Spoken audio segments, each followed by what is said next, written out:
Hello, everybody. This is Tyler Preston 20. Today, I'm with Loudmouth Review and Allie RX, and we're going to talk about Godzilla, King of the Monsters. How are you guys doing? Yo, That's kind of funny. You both said it simultaneously. So basically, for my case, I saw this new Godzilla movie on Thursday. It was a very packed theater. Like when I say it was packed, it was like super packed. Like there was like everybody from any kind of age demographic there. And I did not see it on a big screen, unfortunately. Like I was not at IMAX. I was like at the standard theater. But I kind of wish that I saw it at the standard theater because that movie was just so good. Like, when did you guys start to see it? I saw it Friday morning. The screening I saw wasn't that packed, but everyone there seemed to enjoy the movie. I enjoyed the movie, even though it was at times very, very, very silly. Of course. And what about you, Ellie? I saw it on yesterday, on Saturday in the afternoon at around like 4 at a local AMC theater. It wasn't packed. There was a reasonable amount of people, but it wasn't packed. I was able to get seats in the back area so I could see everything. It's kind of interesting because like I can't believe like my own AMC was more packed than you guys. That's kind of funny. Right. From what I read about the box office makings, it looks like it's not doing quite as well at the box office as its predecessor did. It's Wait, how doing much? better domestic in terms of foreign gross. It's just that domestic numbers aren't doing too hot. Yeah, What's the numbers for the domestic ones?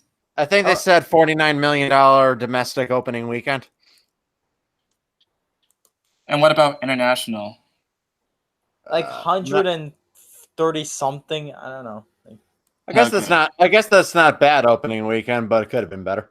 I guess because there was like a lot of movies. There was like Detective Pikachu. There was also John Wick, and Latin also remake. like Brightburn, I believe, which is like the Superman turned evil story. Yeah, I haven't seen. Well, I actually did see Detective Pikachu. I haven't seen the rest of them. I saw Detective Pikachu and I loved it. It looks so funny because I can only imagine just Ryan Reynolds just doing like the Deadpool stuff for Pikachu. Mhm. But like, I wonder if they're gonna have like an R-rated cut sometime in the future for that movie, though. That would be Yeah, I hilarious. don't really think so. R-rated cut of Detective Pikachu. That would be something else. Like no joke. Like I heard like Fuck you! no joke. Like I heard an interview where basically like Reynolds says like he did a lot of lines for like an R-rated cut or PG-13 cuts. So who knows? It might be happening in the future on home video. Detective Right. Pikachu unrated edition. That would be something. But in terms of my opinions of King of the Monsters, I don't know if either of you guys saw my quick thoughts video on it, but I had a few key complaints. One, we've had debatably three American Godzilla movies so far, and not a single one of them have ever used their monster underneath a bright sunny day. And I think that's a shame, and Godzilla versus Kong needs to change that. Why are all the monster fights in this movie at night? I think the main reason why is because if it was like in the daytime, the CGI might be more obvious compared to like the night. True, but I pointed this out. Shin Godzilla, which came out 3 years ago, made on a much lower budget and had far inferior CGI than the Hollywood movies for obvious reasons, and they still were willing to show off their Godzilla in the middle of daylight. So why, with Hollywood, with a much bigger budget and much better CGI, why do they have to show it all at night? Because Hollywood likes to be dark and gritty with their movies. You know that the dark. It has to be cloudy and stormy and shit. Yeah, I really, really, really, really am hoping that Godzilla and Kong fight each other underneath a bright blue sky. True, like I know for a fact that Kong Skull Island also had like King Kong fighting in the daytime against the Skull Crushers or whatever, and so Yeah, it looked really good. and look really good. So it's entirely possible for them to do it in the daytime. Though I'm kind of wondering, like, would Godzilla actually be bigger than Kong when he fights him? Yeah, we don't really know that. Kong, in his original movie, Kong was only 25 feet tall. The original version of Kong would stand no chance whatsoever against Godzilla. Right, Yeah, like for the original King Kong versus Godzilla, I think they actually had to make Kong bigger Oh to yeah, be they made fighting him much against bigger. Godzilla. Yeah. And this one will have to make him much bigger still because this version of Godzilla is much bigger than that version of Godzilla was.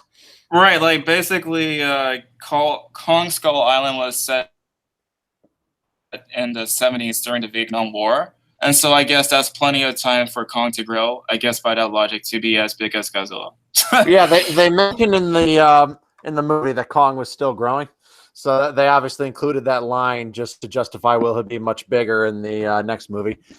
It seems still like the main criticism of this movie was that there was like too much monster fights. Like, I don't agree with that criticism. I love the monster fights, and other than the fact that I wish one of them had been in the sunlight, they were, other than that, really well done. They were really cool. Like, this was the movie when I was watching the old ones when I was 4 years old on TNT's Monster Vision. This is the movie I wanted to see, it done with crazy modern Hollywood effects. You can't really please the critics. It's like the 2014 movie. Not enough monster fights. 2019, too much monster fights. Well, another major criticism I had with this movie, probably my number one biggest criticism, never, ever, ever, ever have a nuclear weapon explode in a Godzilla movie and have it be a positive thing. That is a massive betrayal for the basic theme of this character. wait. Are you talking about that scene where Dr. Serizawa went to, like, what was it, like Atlantis or whatever? Right. And then just set off the nuclear bomb for the atomic ray? Right. Yeah. Exactly. To recharge him. And it ends up having a positive effect. That kind of is kind of a big betrayal because Godzilla, as he was originally conceived, was meant to be an anti-nuclear metaphor. He was meant to be a symbol of the horror of the atomic bomb. He basically was making the atomic bomb literally a monster that scorches everything in its path. Right. But I guess, for the movie, it kind of worked because basically what happened earlier was that he was fighting against King Ghidorah, and also there was like the Oxygen Destroyer. And so presumably, I guess it killed Godzilla for that one moment. So I guess that's why they used the atomic. And they were trying to revive him. Yeah, I get all that, but you kind of see my point too, right? Right. That it definitely... having a nuclear weapon go off and have it be a positive thing would have definitely been something that would be way out there for Ishiro Honda when he made the original movie. That's not something he would have ever done. Right. I think it might be something like what the later directors might have done for those movies, not Ishiro Honda. It's kind of funny because, like, if you watch the credits for the movie, basically they paid tribute to the Godzilla suit actor. And also had like an end credit scene too, I believe. Yeah. Yeah, there was. And there was a lot of fan service in this movie. There were a lot of callbacks to older Godzilla movies. There was a lot of stuff there to please lifelong fans. You can tell that this was made by someone who enjoyed the older movies as a kid. Yeah, I can tell, but I saw the Easter eggs too. That was right. cool. Like, I also like how they brought back the Godzilla theme song and also I think Monster's theme song for this movie. They did. That was the first time we've seen that in a Hollywood Godzilla movie. Yeah, it's kind of funny because prior to this movie, the only time they actually composed the Godzilla's theme song was actually Ready Play Go for that one scene. Yeah, it was like, I think in Ready Play Go it had like Mechagodzilla, so that's the only kind of time I can remember it being played for a Hollywood movie. Yeah, and they also at the end credits they had that Blue Oyster's Godzilla song. That was awesome. I love that they used that in the end credits. Right, like you can tell, like the guy behind it, it's like he knows the stuff, and so that's why the movie works so well. Yes, but also the villain's motivation. I guess villains with ridiculous motives really aren't that unusual in this series. But my God. the main villain's motivation was fucking retarded. It was a really And basically, he was some sort of bioterrorist, and he wants to release the monster so that restore peace on the yeah, planet. but then she acts like she's surprised that this would have negative results at the end. Like, this isn't what we signed up for. I'm like, bitch, you decided intentionally to let out a 500-foot tall flying space dragon that shoots lightning out of its mouth. You unleash that in the world intentionally, and you're like, what? How does this have negative, unforeseen consequences? What did you think? Oh my god, I remember when the mom was like, oh, you see why this is happening, because it's our fault, the humans. We're overpopulated, so much war and pollution happening. Now you have all these monsters coming out. Because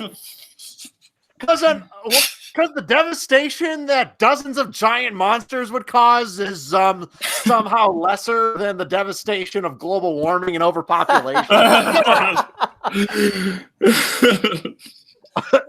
don't know.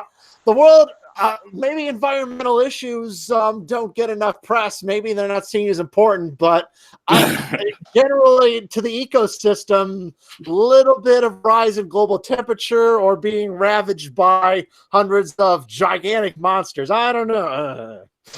Right, that's also pretty interesting. Like, all these monsters are just scattered across the world with these giant ice cube things, and they could just use that machine to just open it up and make them come alive.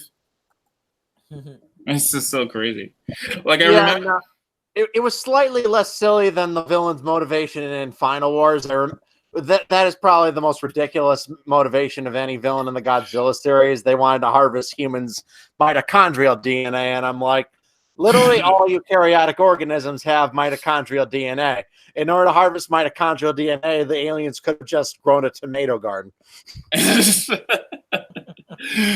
But like, Final Wars was just so over the top, though. It's even more. Oh yeah, it was like Matrix versus Godzilla versus like other things. Yeah, that movie. Well, I think that movie was meant to be complete batshit, so you can't really complain too much about the fact the plot doesn't make any sense because the movie's not really supposed to.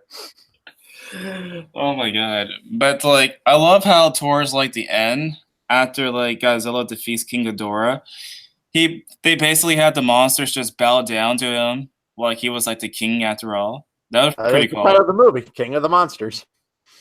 Right. And also, of course, the family in this one is different. Like, there was like a different family, like a military family for the first one. So for this one, it was like a family that's, of course, you had the mom who works for Monarch, I believe. That's the name of the organization, right? Yeah. Monarch. So basically, she works there, and of course, the father's like a hunter, and also supposedly know everything there is to know about military strategy. So, I mean, it kind of made sense because he's supposedly like an expert in animal communication, and I like that they included that. Like, there's scenes when Godzilla's approaching that base, and they says, "Open the gate. We have to show him we're not a threat." This and that. Like, he would put his skills into the plot, which is kind of a bit of a step up, I guess, over Ford from the first Godzilla movie, where his number one skill as a character was that he supposedly could defuse bombs, and then he never ends up defusing any bombs in the movie. So you're a bit of a useless character, weren't you? Right. Let's see. As far as like Easter eggs, I remember seeing, of course, there was a score. There was like that rock song, of course, towards the end. There was the Oxygen Destroyer. What else? I'm trying to think right now. The burning Godzilla form from Godzilla. Oh yeah. From the Destroyer, right? Yeah, and that was also the fact the whole Mothra kind of giving her life essence to Godzilla. It's very similar to what Fire Rodan does in Godzilla versus Mechagodzilla 2 from 1993. Right. Yeah, Mothra's got a stinger in this one. I remember after seeing it, my dad asked me, "Do moths really have a sting?" And I'm like, "You're looking for accurate science in this movie." No, of course not. Like, no.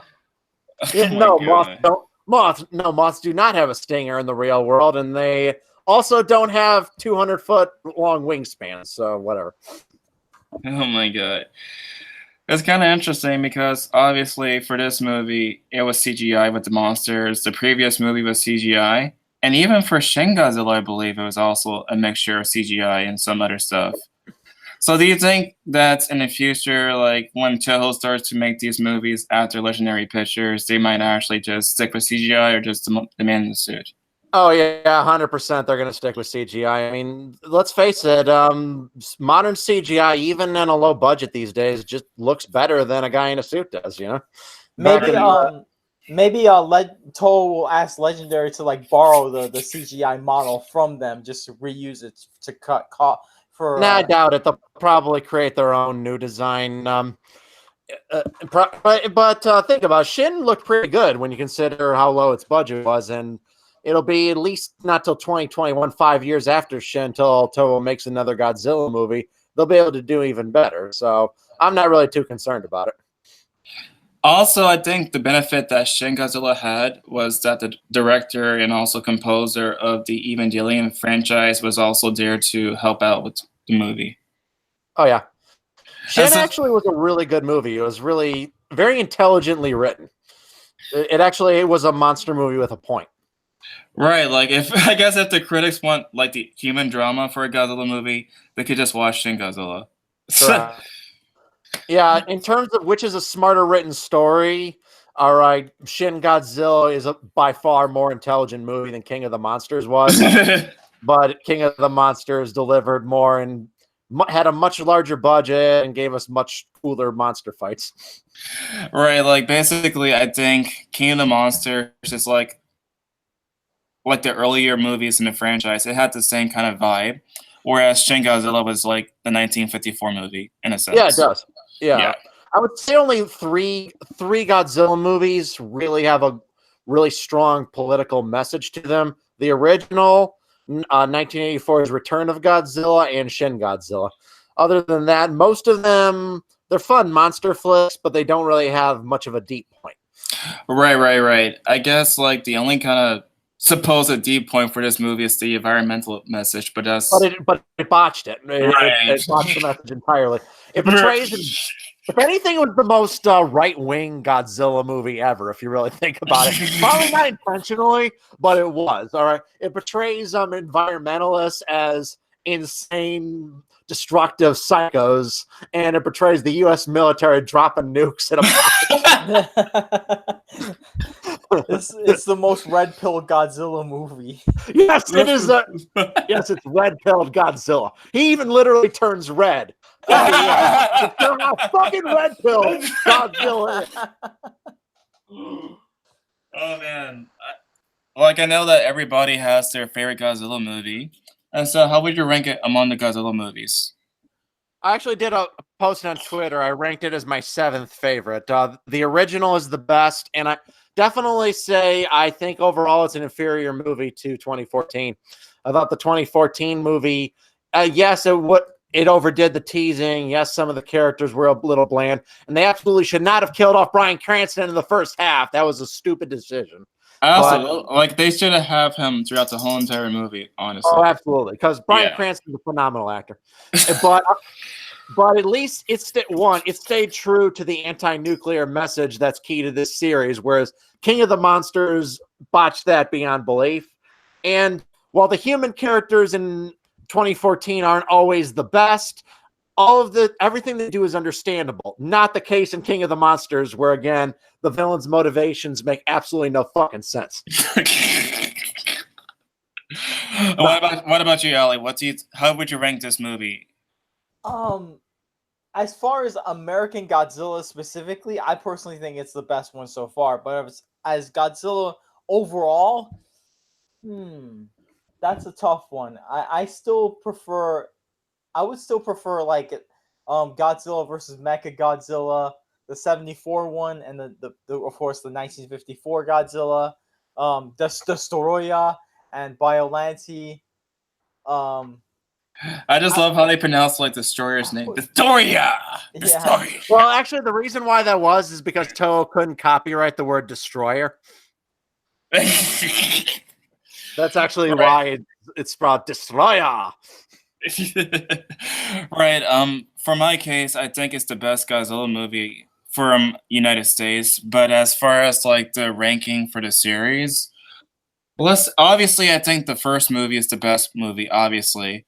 But as far as the sequels are concerned, I think the best sequels I've seen so far, like you said, Allie, is Godzilla versus Mechagodzilla. There is also like GMK, All Monsters, All Out Attack. That's also a good one. Yeah. And also, the other one that I like the most is also what else? The Story of Monsters is obviously really good. 1964 Ghidorah, The Street of Monster is also really good. So I would say like it'd probably be up there, like among my favorite ones so far for this new movie. It's somewhere in the top 20, I guess. Yeah. Because I think the benefit of this movie is obviously the Hollywood production values, and they went all out with this movie, and so I guess that's why it's up there too. Yeah. What was I gonna say? Probably the best sequel. Probably my second favorite Toho Godzilla movie was probably Godzilla versus Destroyer. I thought that was a really good ending to the second series, and maybe Return of Godzilla. Honestly, the second series, like the Heisei series, is probably the best group of movies Toho did. Want to know where Toho botched things, though? I don't know. Do either of you two agree? I thought the anime trilogy absolutely sucked. I fell asleep with the first anime, so I didn't bother to watch the rest. So, oh man, yeah, they're really bad. They're like really, really, really, really, really boring. I mean, like even like something like Godzilla versus Megalon, which was one of the worst of the series from the early 70s and was clearly made for children. It was stupid as fuck, and it felt like a Power Rangers episode, but it wasn't this boring and pretentious. Like the last movie tried to be like a commentary on religion. It was so why would you make a Godzilla movie and try to make a commentary on religion? Yeah, it was like so boring that I fell asleep on it, so I didn't bother to see the rest of the movies. It was that boring to me. And the animation sucked. Like, they didn't spend any money on it. Yeah, I don't understand how the anime on Netflix is not just, traditional animation. It's just CG now. It's the same thing with the new Ultraman, too. It's not traditional animation and CG for that one, too. Yeah, and that works if you're willing to spend money on it. But Toho probably, I think, spent only like $2 or $3 million per movie, and it looks good. The movies just look really cheap. So but even then, like, I don't know if you remember Godzilla the series from the late 90s. Yeah, I do. It's the one with Zilla. Yeah. Yeah, exactly. That one also didn't have a huge budget. I mean, it wasn't like a fantastically written show, but it was enjoyable to watch. It was fun. All right. This one was really boring. Like, the monster fights were the worst ever. Like, there's another Godzilla versus King Ghidorah fight at the end of the third movie. It's by far and nowhere close the most boring Godzilla versus Ghidorah fight of all time. Like, Godzilla barely moves. He moves really slowly, but he like passes through Ghidorah because Ghidorah is out of phase in his dimension, and the whole fight is him figuring out how to get back into phase, which and then he just instantly blows them up. Like, that was really boring. At least King of the Monsters, for all its faults, we got to see a Godzilla and Ghidorah tango, and it looked good. Right, like, as far as like the best Ghidorah fights I've seen is obviously King of the Monsters, the what was it, Destroyer of Monsters towards that end where all the monsters attacked him. That was also really, really good. That wasn't a fair fight, though. It wasn't fair, but it's epic though. Yeah, they just kept. Yeah, I guess they figured it was the last movie, so we can just destroy this fucking puppet right now. Just beat the shit out of it. Right. And I also like the Ghidorah fight that was in Final Wars. That was also pretty cool. Yeah, that one was pretty cool. But go on. Oh, no, you first. Let's see.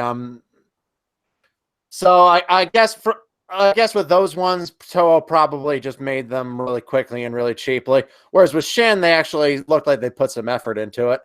So, which is why Shin was well received and a hit, and the anime trilogy, from what I read, most reviews of it from Godzilla fans seem mostly very negative.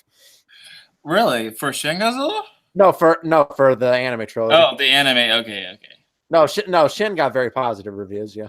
Yeah, because I The anime- remember when I was at this theater and I saw with the subtitles and everything, like people actually had a nice response to that movie. It was interesting. Yeah, but I remember at the ending, though, I kind of left the theater a little confused. I remember, like, wait, what the fuck? And then it ends. I think like the best moment for Shin Godzilla was that train scene where like all the trains just went towards Godzilla and they just exploded on him. I think the best scene was when he used his atomic breath on the city. It was very... Oh man, that was really scary too. Yeah, it had a really nice, scary power to it, which is totally different than when he first uses his atomic breath in the Hollywood movies, where it's always kind of a cheer-worthy moment. Yeah, get him, Godzilla. Whereas this, it's just a moment of just horror. Right. I think the most strange moment, though, I will say, though, even though I like Shin Godzilla, was that part where he started using his tail as the atomic ray. Yeah, Yeah, well, pretty much every body orifice of that creature, he can fire an atomic ray. Yeah. But maybe he'll be shooting lasers out of his eyes or out his butthole next. I don't know. Yeah. Okay, that would be like, I know that he at one point he did fly with his atomic ray for Hedorah, and he also, like, of course, did that freaking flying kick in Megalon. So anything is possible, I guess. Yeah, exactly.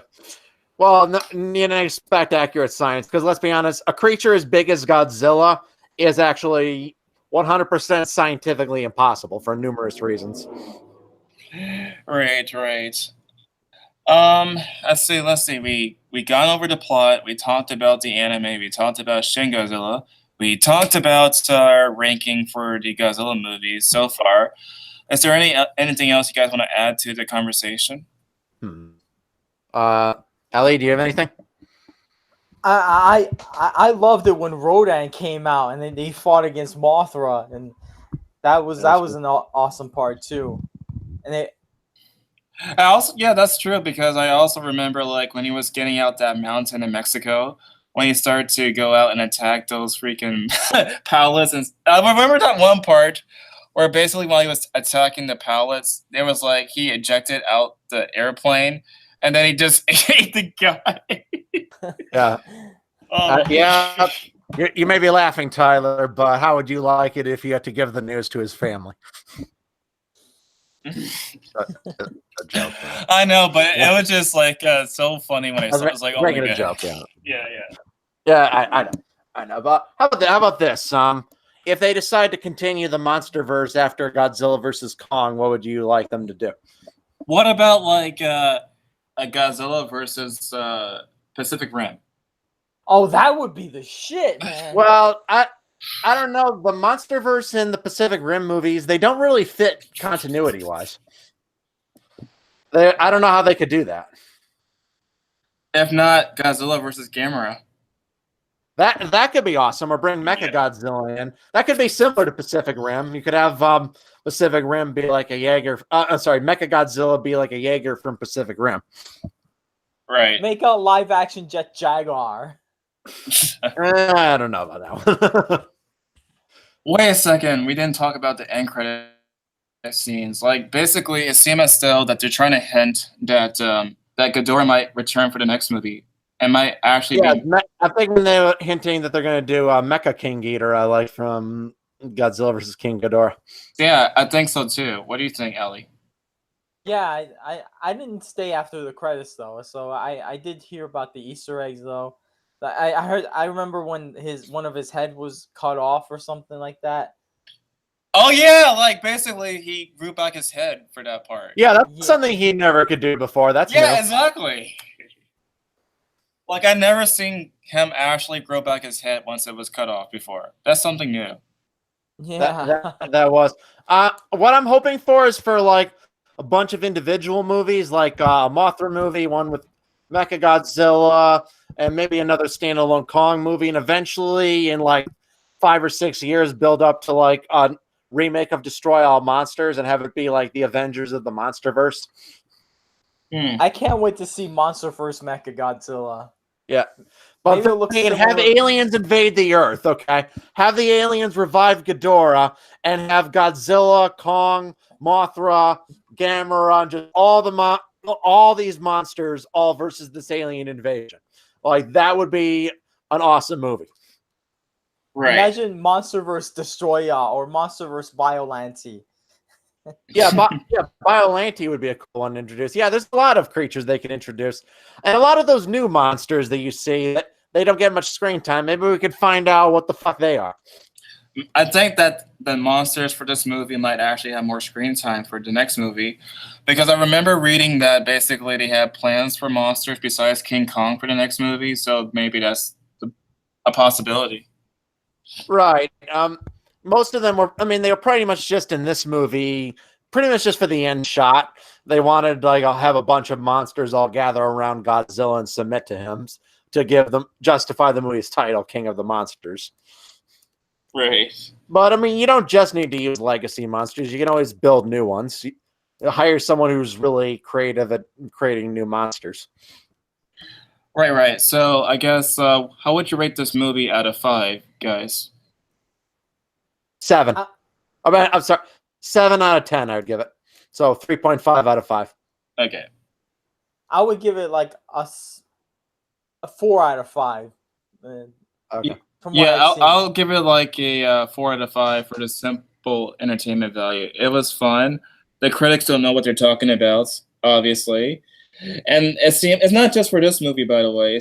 It's just for any movie that's been out lately. Like, like the critic score for like Alita, Ballet Angel was really bad too from the critics, but it was actually well received among the audience member. And there was also, that was a really good movie. There was also like The Last Jedi, which also has some good reviews from the critics, but bad reviews from the audience. Yeah, that one was a very divisive movie. Alita is like the best movie of 2019, easily. Yeah, one of the best. My personal favorite movie of 2019 actually was How to Train Your Dragon: The Hidden World. I actually thought that was the best of 2019 so far. I haven't seen that one yet. Heck, I haven't seen any of How to Train a Dragon series at all. Oh, I highly recommend them. They're really good animated movies. Okay, I'll try to search for it on Netflix once I get a chance. And the third movie had a really fantastic, very great bittersweet conclusion to the series. I really loved it. Wait, so this is the last movie in the franchise? Oh, definitely, yes. Like, It's kind of it's kind of funny because they did the same thing for Shrek. I believe they did like Happily Ever After for Shrek, and then they still make these Shrek movies. Are they making new Shrek movies? They haven't made any in 10 years. I think not like movies, but like shows or spin-offs, like Puss in Boots, or like these holiday specials on Netflix. I think those are old though. I think those came out a while, like Shrek the Halls and Scared Shrekless, like these various holiday specials. I think those came out a while ago. I heard that they're gonna do like a reboot for the movies though. Who knows? They might. Yeah, I was really bummed when I heard Illumination Entertainment would be responsible for it. I'm like, it's ruined. Like, I hate everything in his review of Sing really pointed out, just kind of the creative bankruptcy of that studio. You know, it has a bunch of talking animals that live in a world kind of similar to Zootopia, and they all sing various pop songs together, and they ask the question, why are the characters animals? All right, and there really is no reason whatsoever for there to be animals. There are almost no jokes in the movie or any plot points in the movie that are specific to the characters being animals. You could really replace them all with blobs, and it would make no difference to the story. That is seriously creative bankruptcy right there. Whereas compared to Zootopia, which was also set in a world full of talking animals in like a city-type environment, them being animals and them being the specific types of animals they are is both very critical to the movie's comedy and the movie's plot.